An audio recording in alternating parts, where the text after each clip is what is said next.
students and the faculty members of Government School of Nursing, Kanyanad. I take it as an honor to have you all here with us as part of school health program, and I extend my heartfelt thanks for choosing our school and our students for this school health program. And a school health program is supposed to be a comprehensive initiative to promote physical, mental and social well-being and overall development of each student. These programs supposed to create a health that support each one's personal health and hygiene.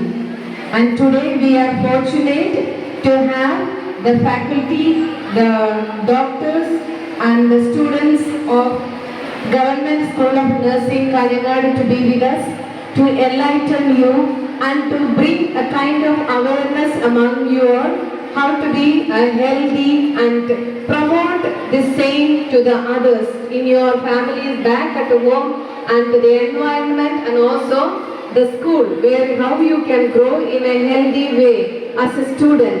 That ultimately gives you an overall development of your social, mental, psychological well-being.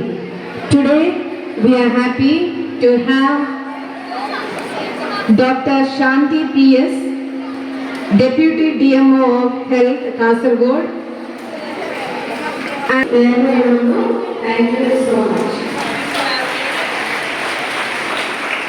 Dr. Shanti P.S., Deputy DMO of Health, Kasaragod, to officially inaugurate this program.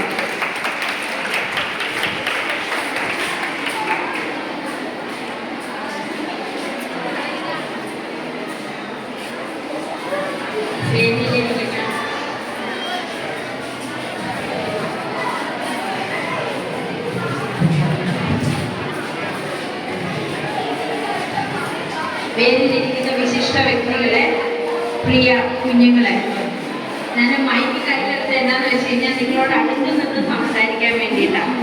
എന്തിന് ഞാൻ പറയുമ്പോൾ ഉണ്ടായിരിക്കണം എന്ന് വെച്ച് കഴിഞ്ഞാൽ എന്തിനാ സ്കൂളിൽ ഇങ്ങനെ സ്കൂൾ ഹെൽത്ത് പ്രോഗ്രാം നടത്തുന്നത്? രോഗം വരുമ്പോൾ മാത്രം ആരോഗ്യത്തെ കുറിച്ച് ചിന്തിച്ചാൽ പോലെ.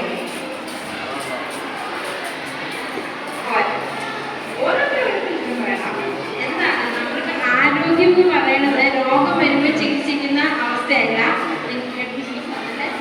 ഹെഡ് മിസ്ട്രസ് പറഞ്ഞു, മാനസികവും ശാരീരികവും സാമൂഹികമായ ഒരു നല്ല അവസ്ഥ, അതിനെ ആരോഗ്യം എന്ന് പറയുന്നത്.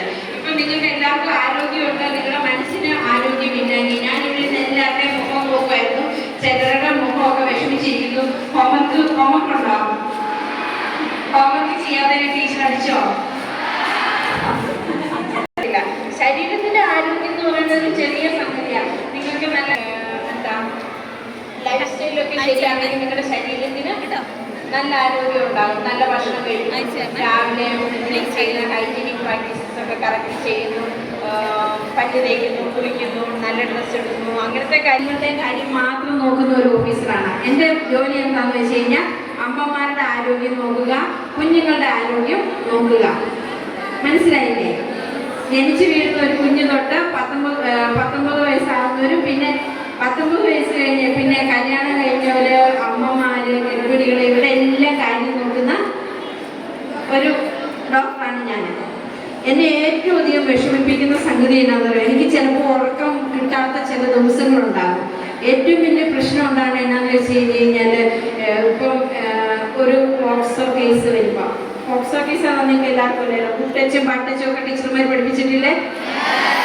ഒരു പോക്സോ കേസ് വരുമ്പോൾ എനിക്ക് ദിവസങ്ങളോളം ഉറങ്ങാൻ പറ്റില്ല. കാരണം എനിക്കൊരു മോളുണ്ട്. പക്ഷെ